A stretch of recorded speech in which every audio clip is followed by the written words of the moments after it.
Everybody, I'm Andres Betancourt, Andreas Betancourt, and I'll be lead project manager here at Southern Oak Custom Homes. I'm Kevin Northcat, and I'll be, Owner operator, big dog. yes, I'll attempt to be. Attempt to be. Nah. Kevin's the one that keeps me in check, keeps me focused. Why do you normally say your name twice? Man, here it is. I always say Andres, but my wife was like, listen, you got to stop. Like, just say Andres Betancourt. It's way less intimidating. And so then I caught myself saying it. And then I was like, all right, I'm Andreas. Like if I'm a customer, I don't really like, how do you say his name? Where did Dre come from? I think of like a rapper. Yeah, Dr. Dre. Dr. Dre, Chronic, 2001. And like 1992 was the original. Was he your hero, like your rock? No, he was not my hero. Andreas, and Andreas Betanker. It's like it was a struggle for a lot of people in Stephenville. So Andre 3000 was another rapper, but I had some friends that just started calling me Dre. Andreas was a struggle? Yeah. And Betancourt? Struggle for a lot of people. Mm-hmm. Yeah, I guess trying to sound it out. Right. Once I hear it once, I was good. Mm-hmm. Well, even the sounding it out, Andreas, you add an extra syllable that's not really there. Yeah. What's your story, man? Where are you from? Where were you born?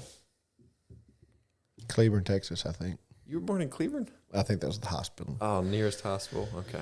I grew up in Bluffdale, Texas. Yeah, population 5? I don't know what it was back then. They might have had There wasn't a gas station. There was a post office and a school.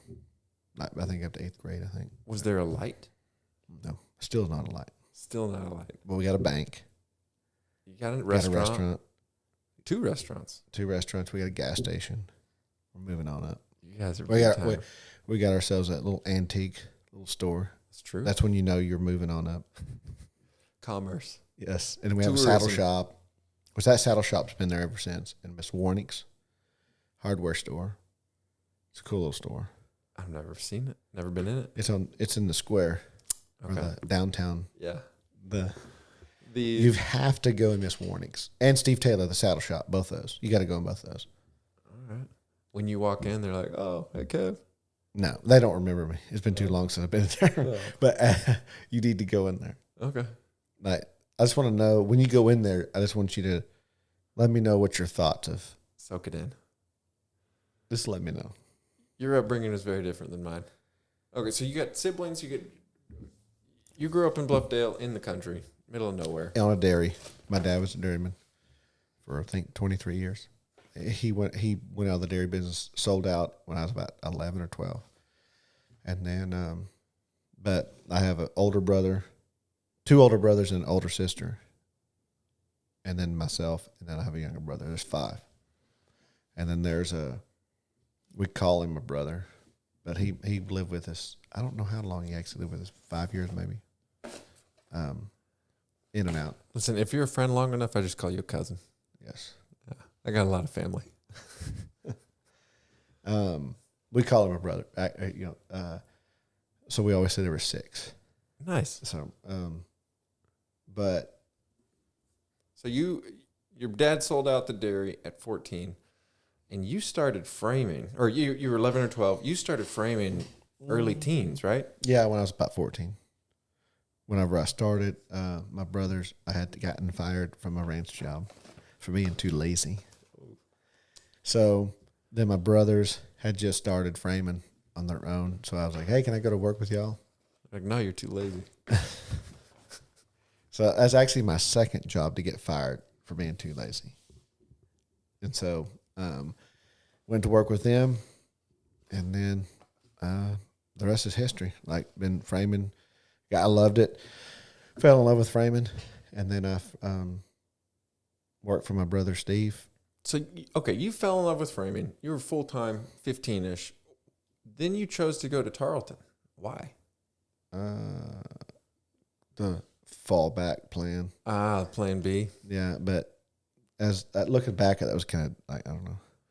Just everybody said you should do it. Yeah.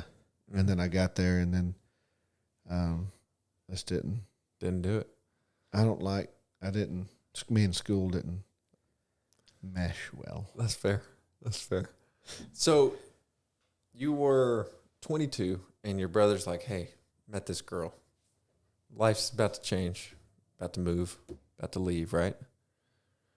Is that how it went down? Like, he owned the company, you worked for him, and he's like, I'm leaving. Do you want the company? Yes, So then I bought him out in 2008. June of 2008. He moved and I bought him out.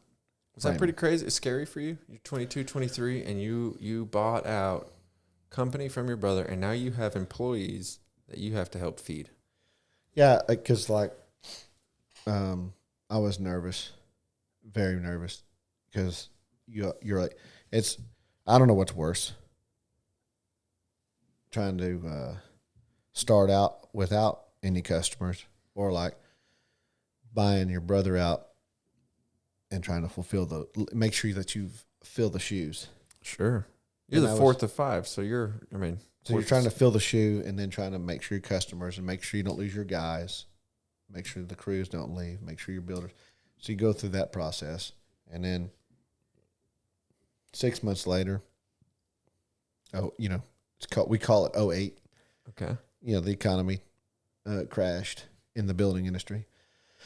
So next 3 years was, kind of up and down, and it's been solid since about 2011, 12. So the recession of 2008 is like one of the best things that ever happened in my life. My wife graduated with a degree in architecture. Mm-hmm. She said that she put out 100 applications all over the world. We're talking like Australia, Europe, all over the States. She had what she thought was a paid internship in Boulder, Colorado. She gets there, and they're like, oh, this is not paid. So she graduated in 2008. Communication. Or lack of it. Just things changed. But so she didn't get hired. She could not get a job anywhere. Of her graduating class from Texas Tech, she's told me like 100 graduated. 2 are now architects. That's wild. Anyway, this is very digression. 2008, she didn't get a job, and I met her because she didn't get a job, and then I dragged her home.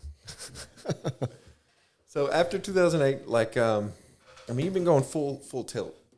You got 40 guys that work for you now, 8 crews. On the framing end, yes. How do you handle it? Monster. Yes. Cue the sponsor. 4 monsters a day. 6. He's lying. Yeah, it's 1 in the morning, 1 at 10, 1 at 1, 1 at 4, 1 at 6. Yeah, so there's 5. You do dinner or water? Unsweetened tea. Oh. Or water. Do you like flavored unsweet tea, like lemon or peach or just unsweet tea? No, I do like lemon. Yeah, lemon's good. Yeah, I don't like when you get into the raspberry. It starts becoming sweet tea. That's no good. I like unsweetened. Now they would, if you're from the South, the camera caught it. Like I was trying to I went even further. You just kind of whatever. If you're from the South, people probably think that I'm like, I don't like sweet tea. Committing a great sin. Mm-hmm. I'm by not drinking the sweetened tea. Mm.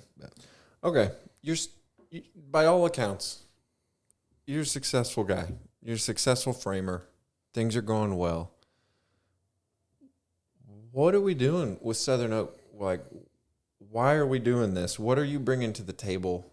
I guess we'll talk about why in a minute, but what do you bring to the table here at Southern Oak? 20 years of experience of seeing things done well, things done not so well. And I think those all 20 years of seeing that day in and day out.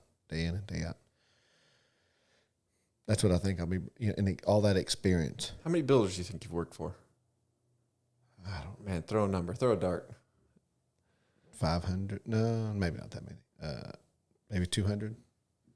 Because you're working for Probably 20 or 30.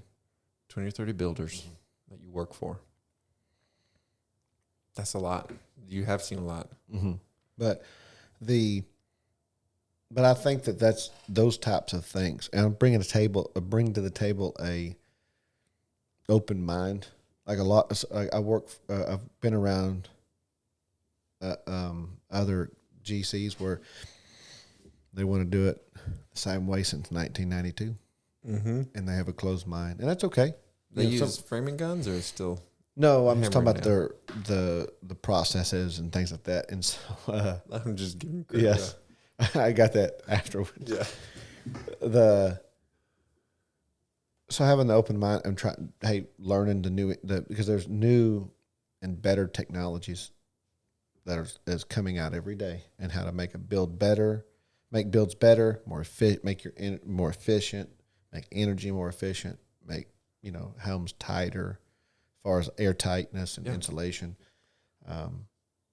all these different things, and so I have an open mind to learn more and do more. But I think that's what we're going to bring, and we're going to bring a lot of energy. Kevin and I go full gas, and it'll be tense at times, but it'll be fun. It's going to be a lot of fun. I'm excited, very excited, and yeah. Cool. You nervous about anything? Yeah, man, I'm just nervous that that we will be able to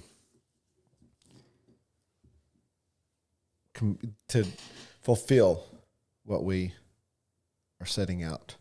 Sure. Our ambition is not to be mediocre. Yes. Our ambition is to be excellent, to provide. We keep talking about this like subjective word of experience.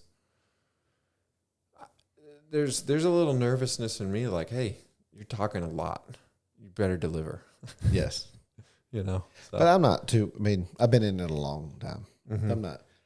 We can do it. I'm not worried about it. But but in the back of your head, you want to make sure. Yeah. Be sober, not just pompous. Yes. For sure.